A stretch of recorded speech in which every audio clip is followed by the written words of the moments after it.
La technique au trait étant maintenant la technique la plus naturelle, puisque c'est celle qu'on utiliserait naturellement si personne ne nous donnait d'indication, et c'est paradoxalement en même temps la technique qui est la plus difficile à maîtriser. En général, les gens d'ailleurs ont un petit peu peur en commençant à apprendre les icônes de ne pas avoir suffisamment de maîtrise de leurs traits, c'est-à-dire d'avoir peur par exemple de trembler ou de ne pas pouvoir mettre aux bons endroits la peinture.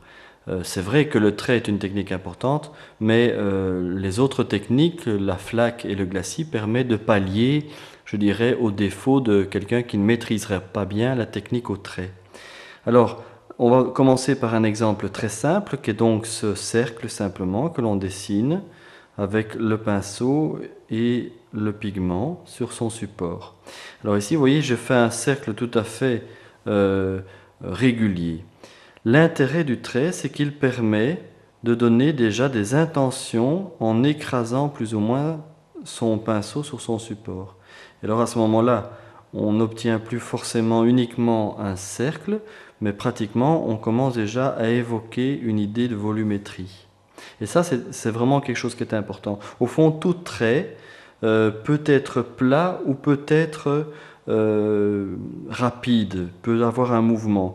Je prends par exemple une forme simple comme ça, sans lui donner d'intention d'épaisseur.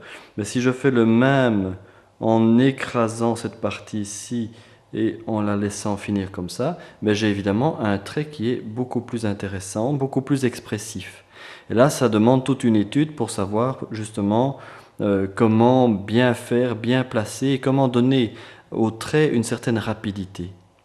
Alors, une des questions qui est toujours difficile dans la peinture, c'est donc de créer une certaine volumétrie. Si on prend par exemple ce cercle ici, on voit que, bon, c'est pas un cercle d'ailleurs, mais on voit qu'il n'a aucune profondeur. Il n'évoque en aucun cas une balle ou une pierre ronde.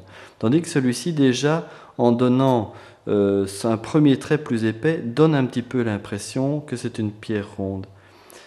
Une des manières aussi assez classiques en peinture de transformer un cercle en volume, c'est de créer par exemple une ombre.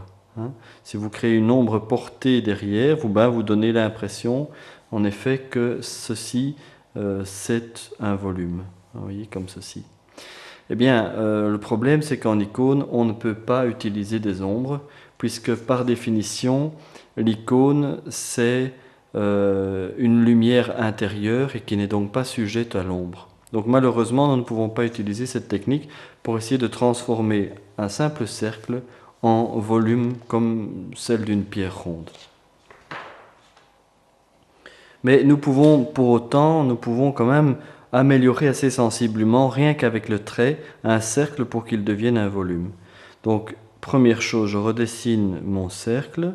La première chose que nous pouvons faire, c'est donc, par exemple, d'épaissir le trait d'un côté seulement, et comme ça de donner l'impression qu'il y a une ombre qui transforme un simple cercle alors en un début de volume. Mais on peut aller beaucoup plus loin en continuant à faire des traits, toujours dans le sens du contour extérieur, mais chaque fois toujours un petit peu plus léger. Et vous voyez comme ça, je vais encore le faire plus léger ici, et à force de faire des traits comme ceci, on va vraiment transformer alors ce qui au départ n'était qu'un cercle, le transformer en volume comme celle d'une grosse pierre ronde par exemple. Ça, c'est une technique qu'on utilise déjà en icône. C'est-à-dire que, par exemple, quand vous avez des cheveux autour d'un pantocrator, ça c'est un cas que vous avez normalement dès le départ. Donc si je prends ici le sommet des cheveux, vous verrez que vous devez créer quelque part un dégradé sombre vers l'extérieur des cheveux et qu'une des techniques pour l'utiliser, c'est de suivre le contour, mais plutôt que de faire un trait, vous en faites 2 ou 3, chaque fois dans une épaisseur différente et avec plus ou moins de pigments, ce qui va naturellement créer, si vous voulez, déjà un sentiment de dégradé. Donc uniquement en faisant des traits qui suivent le contour extérieur. Une autre manière de transformer un simple cercle au trait en un volume, c'est par la manière dont vous dessinez à l'intérieur les traits.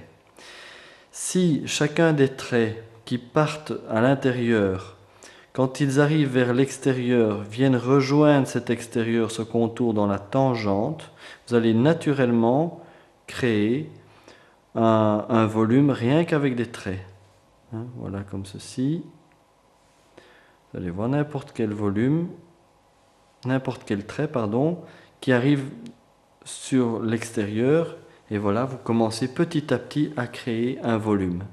Donc, si vous ajoutez cette technique-ci, avec le fait de passer plusieurs fois dans le sens du contour, en utilisant des traits plus larges progressivement, vous voyez que rien qu'avec la technique des traits, il y a déjà moyen de créer un sentiment de volume. Et c'est très important, bien sûr.